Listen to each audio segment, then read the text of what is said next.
Ubanin na pud ko ninyo mulaag ug maligo diri sa isa ka sikat nga beach sa Cebu, mao ang Maravilla Beach. Located di ay ni sa Barangay Maravilla, Tabuelan, Cebu, northern part ng Cebu. Naarabas moagi diri from Cebu North Terminal. Kung ganahan mo maligo nga walay tuyom, dili batuhon og crystal clear nga beach, ma-recommend jud ni nako ninyo. Kay sige na jud kog balik-balik ligo nga ri. Safe ra ni sa mga bata kay di lawom og recommended jud sa family getaway og entrance free pa jud. Karon di ay diri mi nagstay sa 3M Rental Beach Resort. Kilid ra sa public beach kay ganahan man mi mag-overnight. If di mo ganahan mag-overnight, pwede ra ta sa public beach og mag-rent lang ta og tables and chairs nila. Di ra pud mahal, but if ganahan mo maligo gabi o magstay one night, ma-recommend sad nako ni ang 3M Rental kay barato ra kaayo ilang room rates og cottage nga pwede pud katulgan. Plus accommodating kaayo ang mga staff. Limpyo ang CR ug libre ang tubig. Room rates di ay nila is 3,500, ang family room and cottage is 1,500. You can also contact this phone number for more inquiries. Mauni ang view nimo pasulod sa resort ug makita jud dayon nimo ang dagat. Kanilang orasa is hunas jud siya o nindot jud ikaligo if taob-taob na. But daghan gahapon activities mabuhat diri. Mauni ang room nila with aircon and with own CR pa jud, and for family jud ni siya. Kay dako-dako jud, and if ganahan mo sa ilang room, advise nako to book in advance kay dali ra mapuno. If ganahan sad mo makabarato, ari lang ta sa ilang cottage nga convertible mahigdaan kay mag-provide man pud sila og foam and unlan. Nindot jud diri kay way lamok og bugnaw jud kaayo with electric fan pa jud. Di ra pud ka ma-worry kay way hilabtanon nga ri so far sa akong pagkahibalo. If nag-ask mo pwede tent, before pwede, but karon bawal lang mag-tent sa gawas sa whole Maravilla Beach. As rule sa barangay kay naa daw nasakpan nagbuhat kababalaghan before. Time check, it's 4:30 a.m. and excited jud ko magstambay sa gawas kauban akong husband. Mag-moment kunuhay, char! Ganahan ko maka-experience og kabugnaon sa kadlawon while maghuwat sa sunrise. First time ni nako jud and nindot man jud di ay. Nindot mag-morning walk kanang mga tao tulog pa ug mura jud ikaw ang tag-iya aning dagata.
Nindot jud ikaligo kay high tide na.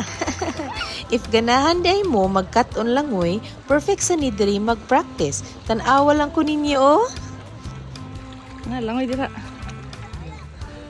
Okay. 1, 2, 3. Ah, kana. Kana.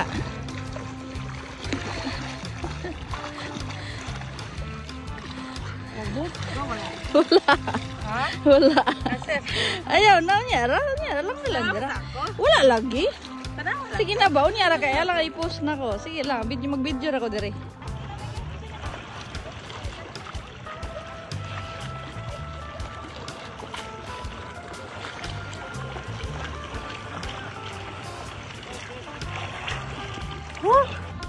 Sorry guys.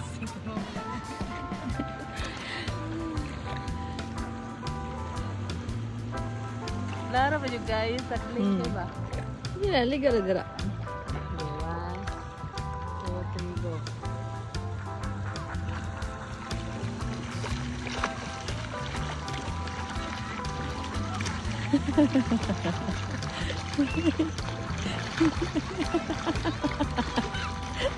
Bati. Ala, sige. At least you move. Ha? Nindot. Mama. Nindot, anyara? Ligo lang, diraga. Anyara review, ha? May jusa ka? Alright. Naka-record sa imo mga achievements. Yeah. Kaya mo dol ko sa imo ga kay murag nindot tanawon. Sige. Okay, 1. Di na, kuan. Dili ra. Wala. Limpyo ra. Okay, ha? Wow. Kamot, Jud.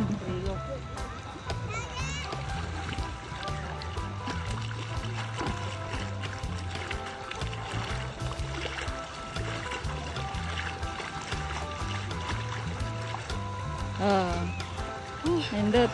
Di man ka makamove kay mabaw, manggod. Mama. Pero okay na to. Wala din ang publiko. Nindot ni siya na getaway to relieve stress and ma-relax jud mo. Unsa pa inyong gihuwat? Mga rinata, amping kanunay.